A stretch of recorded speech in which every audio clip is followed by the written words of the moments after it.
बिस्मिल्लाहिर्रहमानिर्रहीम जी, अस्सलाम वालेकुम। दिस इज़ राना तजम्मुल और आप देख रहे हैं लर्निंग पॉइंट चैनल। ये हमारा इंफॉर्मेशन टेक्नोलॉजी का 7th लेक्चर और आज के लेक्चर में हम जनरेशन्स ऑफ कंप्यूटर्स को डिस्कस करेंगे। एज़ यू नो हमारे पास डिफरेंट जनरेशन्स हैं, कंप्यूटर को कैटेगराइज किया गया है डिफरेंट जनरेशन्स में, जिसमें हमारे पास फर्स्ट जनरेशन आती है जो कि 1942 टू 1955 तक रही है। फिर 1956 से 1964 तक सेकंड जनरेशन, थर्ड, फोर्थ और इसी तरह फिफ्थ जनरेशन। ये 5 जनरेशन हैं हमारे पास कंप्यूटर्स की।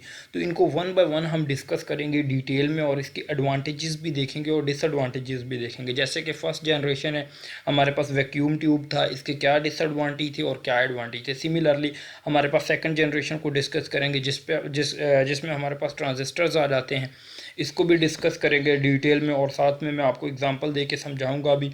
थर्ड जनरेशन जिसमें आईसी आ जाता है हमारे पास, इंटीग्रेटेड सर्किट। और फोर्थ जनरेशन जिसमें हमारे पास माइक्रो प्रोसेसर जो कि अभी आप यूज़ कर रहे हैं, इसको भी डिस्कस करेंगे डिटेल में। और फिफ्थ जनरेशन को भी, और इन सब के एडवांटेज और डिसएडवांटेज भी हम देखने वाले हैं। हमारे साथ रहें, इंशाल्लाह आपको 100% समझ आ जाएगी। सो प्लीज़ आपसे एक रिक्वेस्ट है इस लेक्चर को स्टार्ट करने से पहले कि मेरे चैनल को काइंडली सब्सक्राइब कर दें, लाइक करें इस लेक्चर को। और इसके अलावा आपकी कोई क्यूरी है तो आप कमेंट बॉक्स में मुझसे पूछ सकते हैं और आप मुझे अप्रिशिएट भी कर सकते हैं कमेंट करके, क्योंकि आपकी थोड़ी सी अप्रिसिएशन हमें 100 टाइम मोटिवेशन देती है अगेन लेक्चर्स को रिकॉर्ड करने के लिए और सीरीज़ को कंटिन्यू करने के लिए बहुत ही बेनिफिशियल हो सकता है। सो आज के लेक्चर को स्टार्ट करते हैं। First generation computer. First generation computer, जैसा कि मैंने कहा आपको, हमारे पास पहली बात यह है कि बहुत बड़े कंप्यूटर होते थे। फर्स्ट जनरेशन जो कंप्यूटर्स होते थे, आपको टीचर्स बताते हैं कि जो फर्स्ट जनरेशन कंप्यूटर्स होते थे वो एक कमरे में मतलब आते होते थे और बहुत बड़े बड़े कंप्यूटर्स होते थे और वहाँ पे एयर कंडीशनर्स लगाए जाते थे उसके टेम्परेचर को मेंटेन करने के लिए। और ये ट्रू है, ये आपको एक गप नहीं सुनाते टीचर्स, ये बिल्कुल अथेंटिक है कि बहुत बड़े कंप्यूटर साइज़ में होते थे जो फर्स्ट जनरेशन कंप्यूटर्स होते थे और उसमें एक वैक्यूम ट्यूब इस तरह की लगी हुई होती थी। और जो फर्स्ट जनरेशन कंप्यूटर है, जाहिर है उसके डिसएडवांटेज बहुत ज़्यादा थे, एडवांटेज बहुत कम थे। ठीक है, क्योंकि स्टार्ट था, अभी तक पहली प्रोटोटाइप थी आप ये कह सकते हैं, तो उसमें डिसएडवांटेजेस तो होंगे ही। तो उसमें वैक्यूम ट्यूब यूज़ करते थे जो कि जस्ट लाइक अ बल्ब हमारे पास होती थी ये वैक्यूम ट्यूब, और ये सिग्नल को एम्पलीफाई करने के लिए होती थी और ये बहुत जल्दी बर्न हो जाती थी और इसको रिप्लेस बार बार करवाना पड़ता था। इसीलिए ये, क्योंकि बहुत ज़्यादा गर्म हो जाती थी, हीट होकर बर्न हो जाती थी, इसीलिए एयर कंडीशनर रूम की ज़रूरत होती जिसमें कंप्यूटर रखा जाता था और बहुत बड़े ऑपरेशन कंप्यूटर हमारा परफॉर्म भी नहीं करता था। तो जैसा कि यहाँ पे लिखा हुआ है, the beginning of the commercial computer age is no UNIVAC. UNIVAC से स्टार्ट हुआ था हमारा जो बिगनिंग थी कंप्यूटर्स की, जो पर्सनल कंप्यूटर या कमर्शियल कंप्यूटर की, जैसे यूनिवर्सल ऑटोमेटिक कंप्यूटर कहा जाता है। It was developed by the census department of United State. ये यूनाइटेड स्टेट के एक डिपार्टमेंट में बनाया गया था, उन्होंने बनाया था। एंड डेवलप बाय 2 साइंटिस्ट, जिसमें हमारे पास पहला आ जाता है मोचले और दूसरा हमारे पास एचर्ट्स आ जाता है इन 1947 में। ये 2 साइंटिस्ट थे जिन्होंने बनाया था फर्स्ट जनरेशन हमारे पास कंप्यूटर। ठीक है, और इसमें हमारे पास ये कहाँ पे बना था, हमारे पास यूनाइटेड स्टेट में बना था। First generation computer were use during 1942 to 1955। ये 1942 टू 1945 तक चला ये कंप्यूटर। They were based on vacuum tube, जैसा कि मैंने कहा कि इसमें वैक्यूम ट्यूब लगाई जाती थी, विच वाज अ ग्लास, जो कि ग्लास की एक ट्यूब होती थी, that controlled and amplify the electronic signal, जो कि इलेक्ट्रॉनिक सिग्नल को क्या करती थी, एम्पलीफाई करती थी, बूस्ट करके सेंड करती थी। इसका ये काम था और ये हमारे पास वैक्यूम ट्यूब हमारे फर्स्ट जनरेशन कंप्यूटर में यूज़ होती थी। और इस तरह के हमारे फर्स्ट कंप्यूटर होते थे, बहुत बड़े बड़े कंप्यूटर, और एयर कंडीशनर रूम होते थे जो कि टेम्परेचर को मेंटेन करते थे, क्योंकि हमारे पास वहाँ पे ये हीट बहुत ज़्यादा प्रोड्यूस करता था कंप्यूटर। और वैक्यूम ट्यूब लगी होती थी जिसको रिप्लेस करने के लिए हाईली टेक्निकल पर्सनस जो होते थे वो इसको मतलब कि रिक्वायर्ड होते थे, और ये बार बार बर्न हो जाती थी विद इन सम टाइम और इसको दोबारा रिप्लेस करना पड़ता था। और इसके, जैसा कि मैंने कहा कि फर्स्ट जनरेशन थी, इसके कुछ एडवांटेज थे लेकिन ज़्यादा डिसएडवांटेज ही थे फर्स्ट जनरेशन कंप्यूटर के। जैसा कि एडवांटेज में लिखा हुआ है, vacuum tube were the only electronic component available during these days. मतलब कि तब के टाइम में सिर्फ वैक्यूम ट्यूब ही हमारे पास इलेक्ट्रॉनिक कंपोनेंट था जिसको यूज़ किया जा सकता था, जो कि यूज़ हुआ। ये एक एडवांटेज कह लें आप। Vacuum tube technology made it possible to make electronic digital computer, और ये ऐसी पॉसिबिलिटी थी, ये टेक्नोलॉजी थी तब के टाइम में जो कि हमारे पास डिजिटल कंप्यूटर हमारा बना सके। दीज कंप्यूटर को कैलकुलेट डेटा इन मिली सेकेंड, मतलब कि ये मिली सेकेंड में कैलकुलेट डेटा कर सकते थे, बल्कि ज़्यादा टाइम ही लेते थे। अगर हम डिसएडवांटेज की बात करें तो दीज वर वेरी लार्ज, ये कंप्यूटर बहुत ज़्यादा बड़े थे, ठीक है। उसके बाद consumed a large amount of energy, बहुत ज़्यादा एनर्जी कंज्यूम करते थे, और क्योंकि एनर्जी बहुत ज़्यादा कंज्यूम करते थे तो हीटेड वेरी सून, और हीट बहुत ज़्यादा प्रोड्यूस करते होंगे due to the thousand of vacuum tube, क्योंकि इसमें बहुत ज़्यादा वैक्यूम ट्यूब्स लगी होती थी। जिस तरह आपके पास 100 वाट का बल्ब हो जो पहले आते थे, वो एक ही लगा हो तो वो टेम्परेचर को ज़्यादा कर देता है। वैक्यूम ट्यूब मतलब उसी तरह का एक बल्ब टाइप ही होते थे, वो तो थाउजेंड्स लगे होते थे, तो दैट्स वाई वो बहुत ज़्यादा एनर्जी प्रोड्यूस करते थे। नॉट रिलायबल, इतना रिलायबल नहीं था। Air conditioner room was required, जैसे कि मैंने कहा कूलिंग के लिए हमें एयर कंडीशनर रूम्स रिक्वायर्ड होते थे। फिर लिखा हुआ है हमारे पास कांस्टेंट मेंटेनेंस वर रिक्वायर्ड। फिर जाहिर सी बात है रैपिडली अगर कोई भी वैक्यूम ट्यूब बर्न होती थी तो टेक्नीशियन रिक्वायर्ड होता था, तो रैपिडली हमें उसे रिपेयर करना पड़ता था। टेक्निकली उसे मेंटेन रखना थोड़ा डिफ़िकल्ट था। नॉट पोर्टेबल, इतना कमरे जितना एक कंप्यूटर हो उसे पोर्ट करना, पोर्टेबल मतलब पॉसिबल नहीं था, एक जगह से उठा के दूसरी जगह नहीं लेके जा सकते थे, ये तो मतलब पॉसिबल ही नहीं है। कॉस्टली कमर्शियल प्रोडक्शन, मतलब कि कमर्शियली मतलब बहुत ज़्यादा कॉस्टली ये एक प्रोडक्ट थी। तो that was advantage and disadvantage of first generation of computer. First generation में आपने क्या सीखा, साथ ही आपको रिकैप भी करवा देता हूँ कि हमारे पास जो कंप्यूटर होते थे बहुत ज़्यादा बड़े होते थे, उसमें वैक्यूम ट्यूब होती थी, वैक्यूम ट्यूब बहुत ज़्यादा होती थी, इसलिए ये इलेक्ट्रिसिटी बहुत ज़्यादा प्रोड्यूस करते थे। इलेक्ट्रिसिटी प्रोड्यूस करते थे तो इसका मतलब है कि वो एनर्जी भी प्रोड्यूस करते होंगे, एनर्जी प्रोड्यूस करते थे तो इसका मतलब है हमें कूलिंग रिक्वायर्ड थी उस रूम में, तो मतलब कि वो बहुत बड़े होते थे, पोर्टेबिलिटी नहीं थी। तो ये सारे आपको एडवांटेज एंड डिसएडवांटेज पता चल गए। उसके बाद हमारे पास आती है सेकंड जनरेशन ऑफ कंप्यूटर 1955 से लेके 1964 तक, ठीक है। ये हमारे पास सेकंड जनरेशन कंप्यूटर आ जाते हैं, और अब हमारे पास ट्रांजिस्टर्स का आगाज़ हो चुका होता है, और ट्रांजिस्टर्स बहुत ही हेल्पफुल साबित हुई थी हमारे पास वैक्यूम ट्यूब को रिप्लेस करने के लिए, और ये एक बहुत बड़ी इनोवेशन थी उस टाइम पे। कह रहा है 3 scientist of Bell laboratories develop transistor by 1948। 1948 में ट्रांजिस्टर्स बना दिए गए थे। The scientist include J Bardeen और H.W. Brattain and W. Shockley, ये 3 नाम हैं जो कि साइंटिस्ट थे जिन्होंने ट्रांजिस्टर्स बनाए थे। ट्रांजिस्टर इज़ स्मॉल डिवाइस, ये बहुत स्मॉल डिवाइस थी, that transfer electronic signal across a resistor, मतलब कि जो कि हमारे पास इलेक्ट्रॉनिक सिग्नल को पहले तो वैक्यूम ट्यूब ट्रांसफ़र करती थी, अब क्या हमारे पास आ गए ट्रांजिस्टर्स आ गए। The transistor were used in computer by 1956। इसको बना तो मतलब 1948 में लिया था, लेकिन यूज़ कब हुए थे 1956 में, क्योंकि 55 तक फर्स्ट जनरेशन रही है। इन सेकंड जनरेशन कंप्यूटर मतलब सेकंड जनरेशन कंप्यूटर में हमारे पास ट्रांजिस्टर्स यूज़ हुए थे, और ये एक ट्रांजिस्टर्स मेरा ख्याल में हंड्रेड्स ऑफ वैक्यूम ट्यूब से भी ज़्यादा मतलब कि फ़ास्ट काम करते थे, और ये एनर्जी भी कम मतलब कि यूज़ करते थे, प्रोड्यूस भी मतलब कि एनर्जी कम प्रोड्यूस करते थे। एयर कंडीशनर रूम उस तरह से रिक्वायर्ड नहीं थे जिस तरह वैक्यूम ट्यूब में रिक्वायर्ड थे हमारे पास ट्रांजिस्टर्स के केस में भी, बट इतने ज़्यादा नहीं रिक्वायर्ड थे, बहुत ज़्यादा कूलिंग नहीं रिक्वायर्ड थी, और साइज़ भी हमारा बहुत ज़्यादा रिड्यूस हो गया था सेकंड जनरेशन में। जैसा कि हम ये हमारे पास यहाँ पे नज़र आ रहा है, अब थोड़ा सा उससे छोटा कंप्यूटर है, और यहाँ पे ट्रांजिस्टर्स की ही वजह से ये पॉसिबल हो पाया, ठीक है। इसके एडवांटेज और डिसएडवांटेज की बात करें तो एडवांटेज में जैसा कि सबसे पहला एडवांटेज आता है smaller in size as compare to first generation of computer. ये वाला जो कंप्यूटर था सेकंड जनरेशन, क्योंकि वैक्यूम ट्यूब की जगह पे ट्रांजिस्टर्स लगा दिए गए थे जो कि बहुत छोटे होते हैं उससे और बहुत फास्ट होते हैं, तो मतलब थाउजेंड्स टाइम फास्ट होते हैं, तो इसका मतलब है साइज़ हमारे कंप्यूटर का बहुत ज़्यादा छोटा हो गया था। मोर रिलायबल होते हैं, उससे ज़्यादा रिलायबिलिटी होती है। मोर एनर्जी एफिशिएंट, मतलब एफिशिएंट कम मतलब कि सॉरी एनर्जी कम प्रोड्यूस करते कंज्यूम करते थे। जो हमारे पास ट्रांजिस्टर्स होते हैं were not heated because of less energy, क्योंकि लेस एनर्जी प्रोड्यूस कंज्यूम करते हैं तो इसलिए हीट भी कम प्रोड्यूस करते थे रूम में।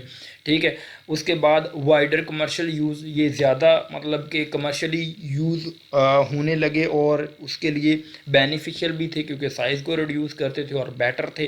बेटर पोर्टेबिलिटी, इसको एक जगह से दूसरी जगह लेके जाना इजी था, स्मॉल साइज़ थे और एफिशिएंट थे इसलिए। बेटर स्पीड भी ज़्यादा थी। Could calculate data in micro second, वो मिली सेकंड में, ये माइक्रो सेकंड में कंप्यूट करते थे।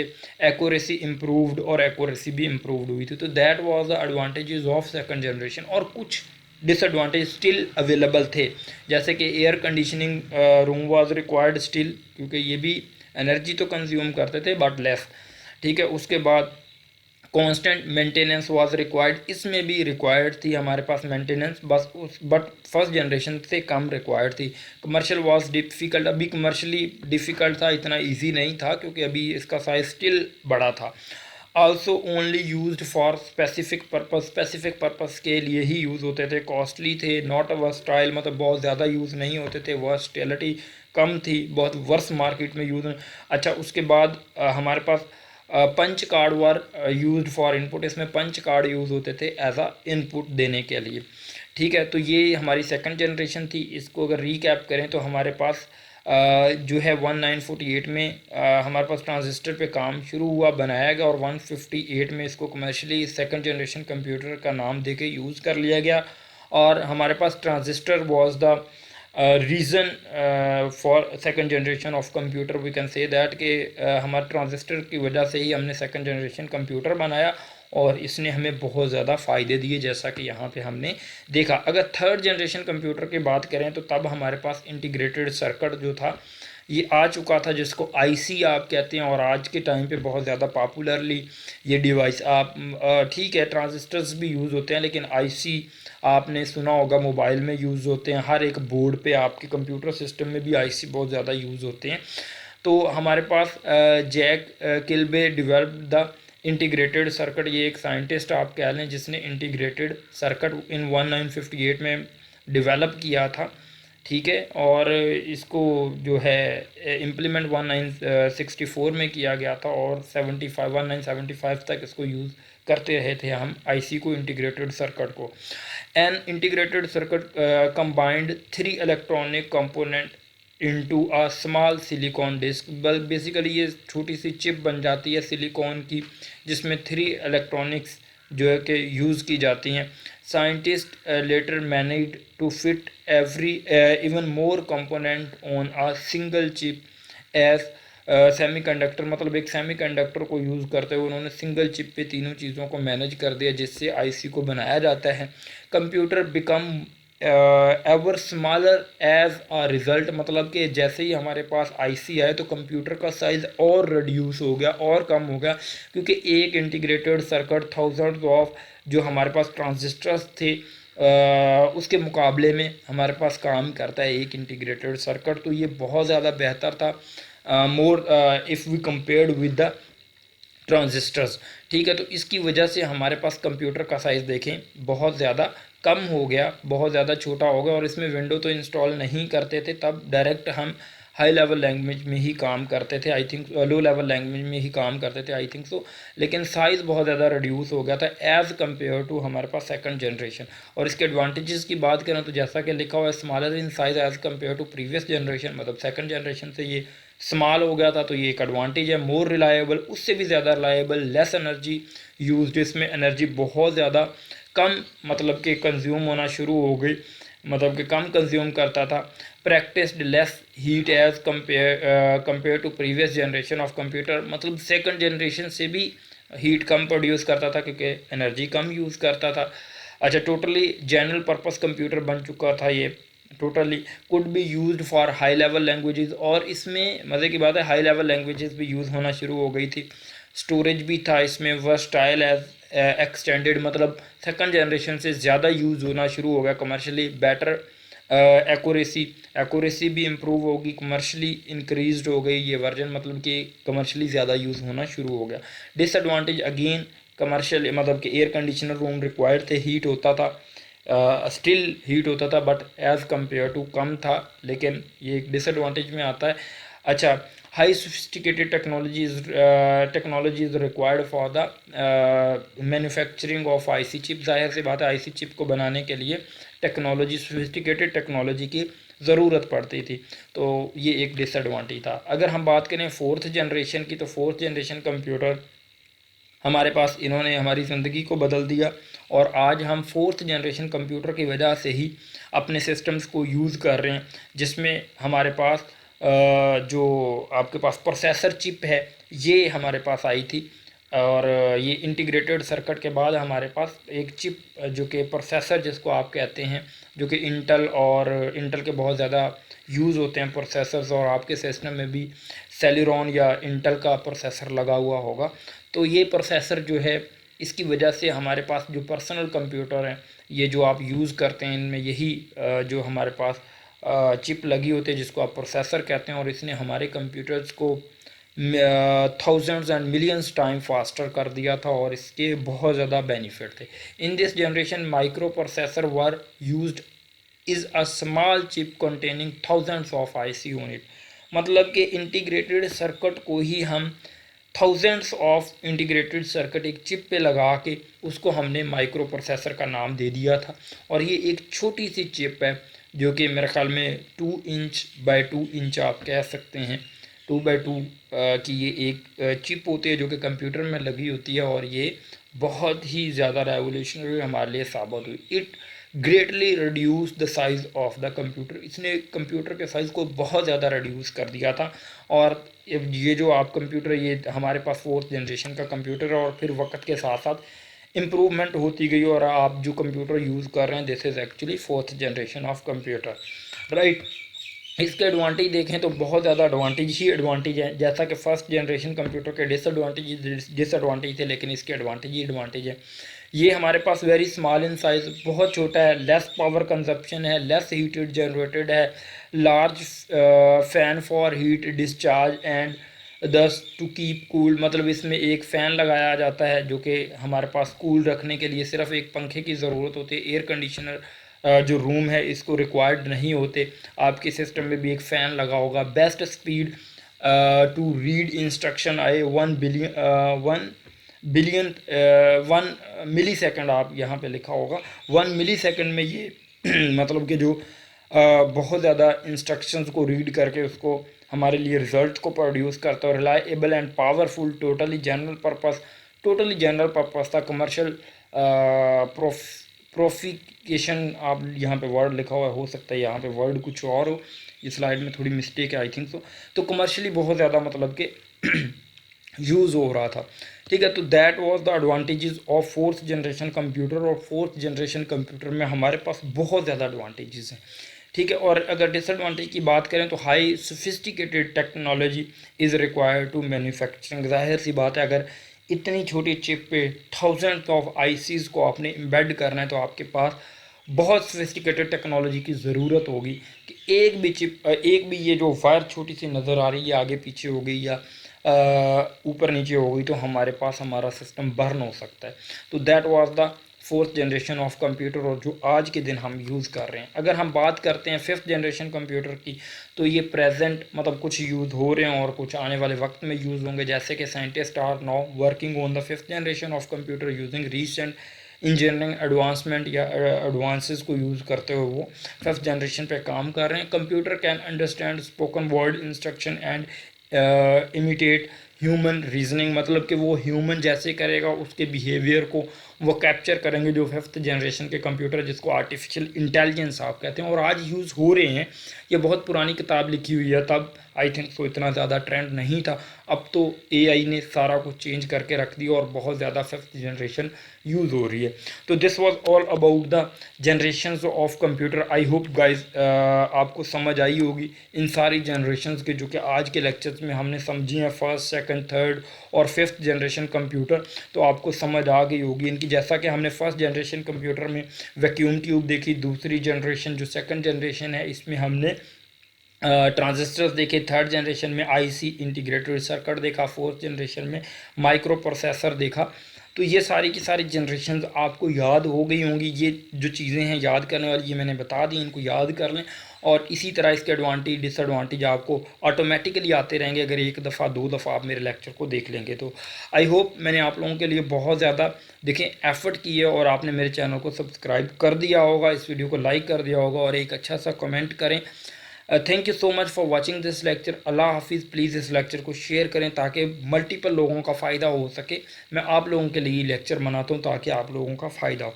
Thank you so much. अल्लाह हाफिज़। मिलते हैं नेक्स्ट लेक्चर में।